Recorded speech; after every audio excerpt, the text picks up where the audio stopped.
Mungkin sebagian dari kamu udah pernah dengar kalau Indonesia pernah ngalamin beberapa kali krisis. Mulai dari krisis moneter atau krisis finansial Asia di tahun 98. Ada juga krisis finansial global di tahun 2008. Dan yang terakhir adalah resesi global akibat pandemi COVID-19 di tahun 2020 ini.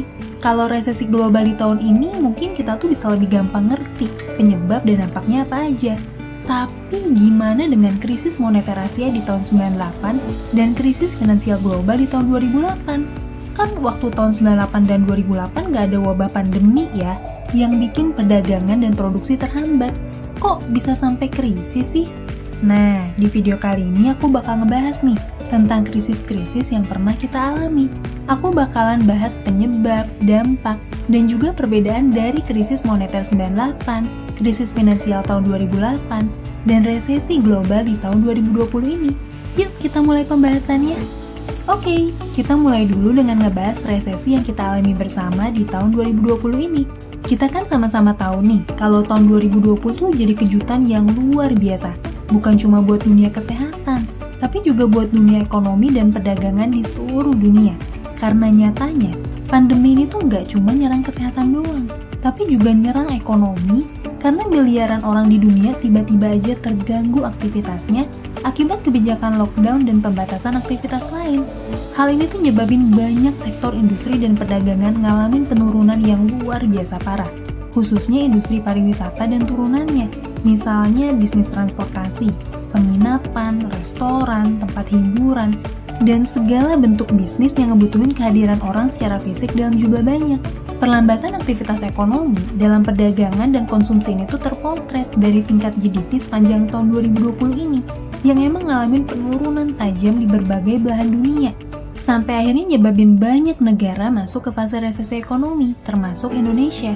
Hal ini tuh berdampak secara sistemik kepada hancurnya produk-produk investasi, kayak reksadana yang isinya tuh adalah jaminan utang kredit KPR. Belum lagi, banyak perusahaan asuransi di seluruh dunia yang nggak sanggup nanggung klaim asuransi yang bertumpuk sangat banyak. Dengan ini, teknologi semakin dimanfaatkan untuk menekan laju penyebaran kasus COVID-19. Tren ini tentu berimplikasi pada pemantauan atau surveillance terhadap tubuh kita dulu. Kita menyadari adanya surveillance dengan CCTV, pemantauan, GPS, dan nama penumpang ketika berpergian.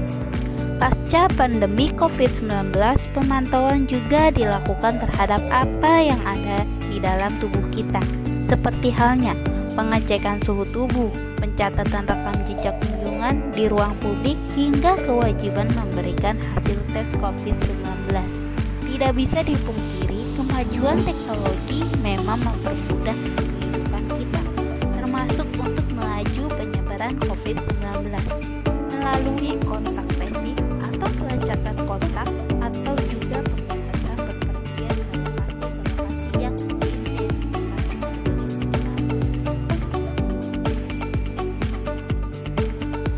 Tujuan utama dari KTT G20 pertama kali diselenggarakan di Washington pada bulan November 2008 cenderung bersifat hardcore, yaitu mencari jalan keluar untuk mengontrol krisis. 3 isu utama yang selalu menjadi perhatian para pemimpin G20 di setiap KTT adalah isu respon terhadap krisis, isu reformasi lembaga keuangan internasional, dan isu perdagangan.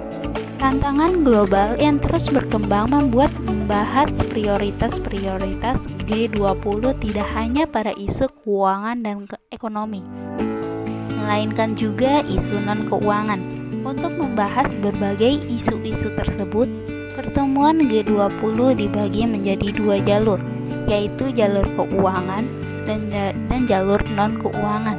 Jalur keuangan secara khusus membahas sejumlah agenda yang terkait dengan sektor keuangan dan dihadiri oleh para menteri keuangan dan gubernur Bank Sentral G20.